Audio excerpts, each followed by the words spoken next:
يا مساء الفل حبايب قلبي، حبايب دردشه ماما اسمعنا النهارده فيديو جديد ان شاء الله يعجبكم وتستفيدوا منه. وكمان زي ما قلت لكم كده في اللايف ان انا بحضر لكم الفيديوهات حلوه قوي هتعجبكم ان شاء الله لتجهيزات المدارس. ومش هتكون مقتصره على تجهيزات اكل او ادوات المدرسه بس، لا دي هتكون متنوعه لحاجات كتير، واهمها تهيئه البيت قبل الدراسه بفتره. وده هيتم ازاي من غير ما نكلف نفسنا بقى ونعمل حاجات كتير، لا يعني بحاجات بسيطة جدا بغير مكلفة نقدر نغير اساس البيت كله بشكل مريح لينا ومريح لأولادنا ويهيئنا للدراسة ويكون جو مناسب علشان الأولاد تستعد لبداية الدراسة. كل ده هعمله معاكم إن شاء الله على القناة، بس تابعوني وتأكدوا إن انتم فعالين الجرس. ولأول مرة ينورني في القناة يا ريت يشترك عشان تزودوا عيلتي. عايزين بقى نشاط الفترة الجاية إن شاء الله على القناة. هشارك معاكم شوية مشتريات بسيطة كده جبتها من سوبر ماركت فتح الله. نبتدي أول حاجة بالشوفان. الشوفان دوت كان عامل بالظبط 50. كان بقالي فترة كبيرة جدا ما جبتوش من ساعة ما كان غلي، بس لأن احنا دلوقتي بقينا ممنوعين من الدقيق اللي هو الابيض، فانا جبت الشوفان اللي هو الحبوب هطحنه واعمله دقيق شوفان ابتدي اعمل بيه اي حاجات للولاد. لانه هيبقى اللي هو الشوفان الحبوب هيبقى ارخص بكتير من الشوفان الدقيق غالي جدا. طيب، في كمان معانا بسكوت الشوفان. العلبة دي كانت عاملة 32. فيها مش عارفه مش عارفه مكتوب عليها العدد ولا لا، فيها 12 علبه 12 كيس اهي. ده بسكوت بالشوفان عشان ما اجيبش برضو بسكوت عادي، بس انا ان شاء الله برضو هعمل لهم في البيت لان العلبه دي يعني مش هتقعد على طول. نيجي بقى للمشروبات. طبعا بحب اجيب الرويال قرفه. المره دي جبت قرفه لان انا كان عندي بقيه المشروبات. القرفة كانت عاملة حوالي 11 ونص أو 12 تقريبا. جبت قهوة، كان بقالي كتير قوي ما جبتش قهوة. كيس القهوة دوت على ما أتذكر كان عامل حاجة و30، يعني هحاول أفتكر لكم بالظبط. نيجي بقى لشاي العروسة. شاي العروسة كان عامل 43.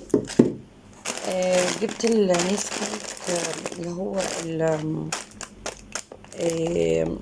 اللي هو الحبوب اللي هو زي كورن فليكس يعني، بس دوت بالحبوب القمح الكاملة اهو مكتوب عليه. مش عارفة هيبقى باين ولا لا المكونات. حبوب القمح الكاملة، لان احنا برضو الكورن فليكس العادي خلاص كده هنبطله. ده كان سعره عامل 32. طبعا جبت العسل اللي هو بيبقى بالشمع، في بالشمع، اسمه شهد النحل.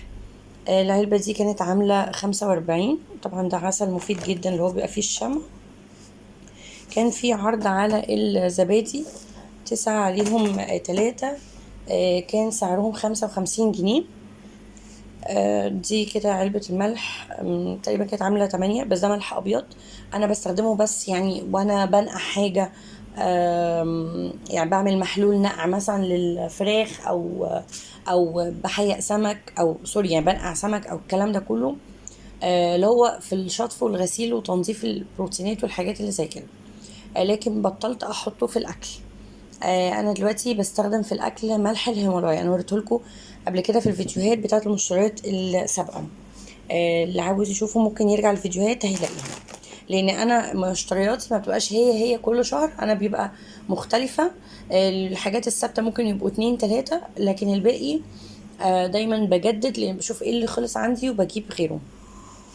نيجي بقى للمناديل. بابابيا كانت عاملة 22، هي كخامة مناديل حلوة جدا. مرضتش اجيب بقى باكيتة مناديل سحب واقول اصل تقعد عندي شهرين 3 وكده، لا انا بقيت بظبط ميزانيتي على قد شهر بس. فانا كان عندي مناديل، عندي واحده سحب يعني دي اللي معايا اللي عندي لسه مخلصتش، فعشان كده جبت واحده بس. ده غير المناديل اللي هي التويلت لسه برضو موجوده عندي كتير فما جبتش منها. مناديل المطبخ كنت جايبه منها الشهر اللي فات نفس الكلام فموجود منها. دي ليفه، دي كانت سعرها 23. ليفه يعتبر رخيص في فتح الله. جبتها بقى لونها بينك عشان دي للبنت. زي ما قلت لكم انا عامله نظام ان انا كل شهر بجيب ليفه لحد فينا، احنا الاربعه، وبالتالي كل حد فينا بيغير الليفه كده كل 3 شهور. تمام، علشان مش صح ان الليفه دي تفضل معانا فتره طويله.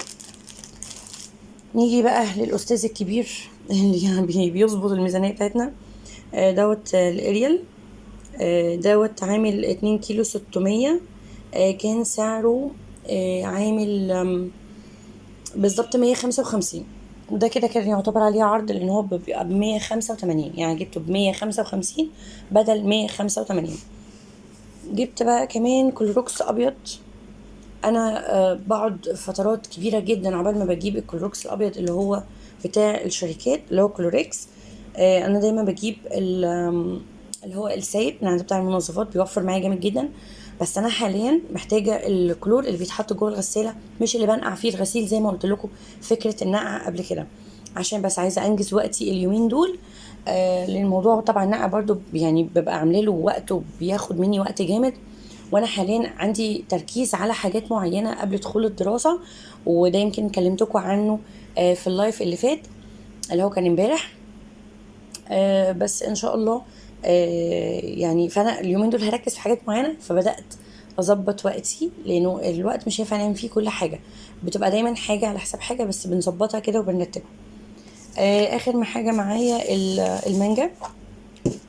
لقيت مانجا كانت جامده بصراحه، يعني ينفع نشيلها عشان اخزنها. كان الكيلو عامل 22 ونص، فقلت بقى ايه اجيب شويه اخزنهم بحيث ان اسيبهم معايا في الديب فريزر، وقت ما نحتاج ممكن نطلع نعمل عصير بتاع الكلام ده كله. بس دي كده كانت المشتريات اللي انا عملتها من سوبر ماركت فتح الله. نيجي بقى في بصراحه كمان كانت شويه حاجات بسيطه كده تاني. كان في زبادي يوناني وزبادو وحاجات كده تانية، بس خلاص يعني خلصت اتشربت. الحاجات دي كنت جايباها من يومين فخلصت. هبقى ان شاء الله لما اجيبها تاني هبقى اقول لكم برضو الاسعار. دي بقى جبتها من عارفين اللي هو الراجل اللي بيبيع الورق الفويل والاكياس البلاستيك والحاجات دي من السوق يعني. جبتها من عنده لان هي ارخص من فتح الله. ده اللي هو الاسترتش. ده كان عامل بالظبط 30 جنيه، يعني هو كويس قوي وطويل حلو قوي. الطويل ده بينفعني اكتر من القصير، والكميه بتاعته يعني مش وحشه. هي طبعا دي الكرتونه، لكن هو نفسه اهو الحبه دول، عشان بس ما حدش يفتكر ان الرول كله اللي هو ده. لا، هي الكرتونه بتبقى تخينه والرول نفسه بيبقى حبه قليلين. وفي بيبقى في اسعار في اكتر، بس انا جبت اللي يمشيني برضو دلوقتي. جبت كمان اللي هي الاكياس البلاستيك. برضو بقيت اجيب سايبه. سعرها بالنسبه لي افضل بكتير من اللي بتتباع جوه فتح الله. جبت يعني دول انتي بتجيبي بالكيلو. بصراحه ما سالتوش الكيلو بكام، بس انا قلت له انا عايزه ب5 جنيه، فدول كانوا ب5 جنيه حبه حلوين، يعني ممكن يكفوني مثلا شهرين ولا حاجه. بس كده دي كده مشترياتنا النهارده. ان شاء الله ابقى اكمل لكم بقى الافكار اللي احنا كنا اتكلمنا عنها ان شاء الله الفتره الجايه، وهنعمل بقى حركات اكل مغذي ونستعد بقى للدراسه ان شاء الله. تابعوني الفتره الجايه وما تنسوش بقى اللايك وتعملوا شير لاصحابكم عشان نرجع بقى كده ايه رونق القناه يعني. اوكي، يلا باي باي.